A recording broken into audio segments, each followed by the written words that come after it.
नाम जाप कलयुग में, कलयुग के प्रभाव से तुम्हें बचाएगा। नाम जाप, खूब कथा सुना करो, खूब नाम जाप किया करो। कलयुग में ये तुम्हें बचाने के लिए बताई जा रही है बातें। कलयुग में नाम का प्रभाव रहेगा और कथा का प्रभाव रहेगा। स्वयं भगवान व्यास जी ने ये बात प्रथम स्कंद में लिखी है, भागवत जी में।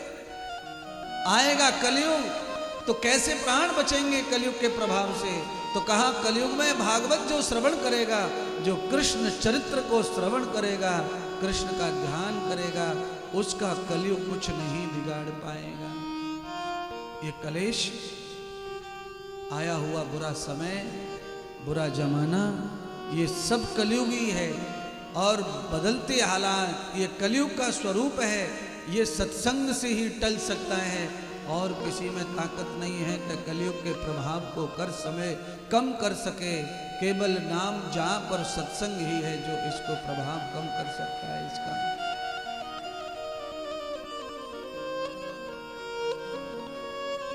युद्ध हुआ कलयुग के साथ में राजा परीक्षित का। युद्ध में राजा परीक्षित ने कलयुग को परास्त कर दिया और 5 स्थान दिए, बताए मैंने पहले आपको। राजा लौट आए घर पे, राजा का विचार दूषित हो गया दुष्ट के संग रहने से।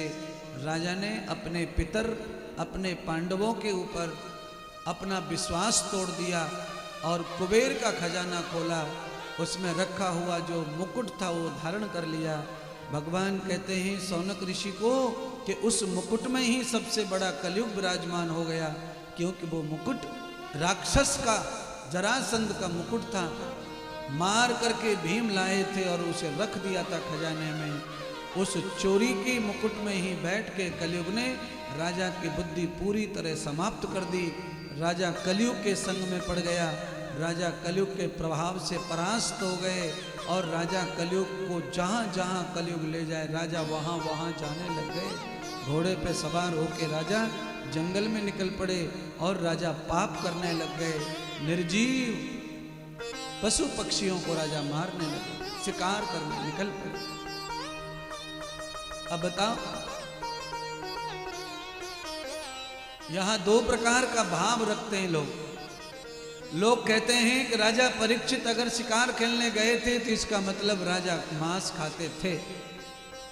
मैं भी नहीं कह सकता कि वो नहीं खाते होंगे या खाते होंगे। शिकार खेलने का मतलब सिर्फ मांस खाना नहीं है। पहले धनुष और बाण का अभ्यास करने के लिए भी इस प्रकार के भागते दौड़ते बलवान जानवरों को मार करके राजा महाराजा पहले अभ्यास किया करते थे। जैसे आज करते हैं मिलिट्री वाले, मनुष्य का पुतला बना लेते हैं और पुतले के ऊपर फायर करते हैं और फायर करके अपने निशाने को चेक करते हैं कि सही लग रहा है कि निशाना गलत जा रहा है। पुतले बना करके तलवार का वार करते हैं, चाकू का वार करते हैं, राइफल से वायर करते हैं, पिस्टल से वायर करते हैं। ये सारा अभ्यास पहले राजा महाराजा भी अभ्यास करते होंगे। जरूरी नहीं है कि वो मांस खाते हैं तो शिकार करते हैं ना। शिकार खेलने का मतलब है अपने अस्त्र शस्त्र, अपनी विद्या को कायम रखना भी यही काम है। आजकल डॉक्टर दवाई बनाते हैं महाराज, कंपनी दवाइयां बनाती है, उन दवाइयों को जीव जंतुओं के ऊपर ही उपयोग किया जाता है, क्योंकि कुछ जीव मर जाएं तो उससे कोई हानि नहीं है सृष्टि की, पर मानव के मर जाने से बहुत बड़ी हानि होती है। कोई मानव कोरोना में ऐसा मरा है कि उसकी वजह से बहुत बड़े बड़े कंपनी, बहुत बड़े बड़े हॉस्पिटल, बहुत बड़ी बड़ी चीज़ें रुक गईं, समाप्त हो गईं और उनका नाश हो गया। उस व्यक्ति के मर जाने से चौपट हो गया धंधा, उनका व्यापार, उनका उद्योग। ऐसे ऐसे महान लोग चले गए और उस वैक्सीन को बनाने में बहुत सारे चूहे भी मर गए होंगे चेक करने में, पर चूहे के मर जाने से बहुत बड़ी हानि नहीं है, पर एक डॉक्टर के मर जाने से बहुत बड़ी हानि समाज को होती है।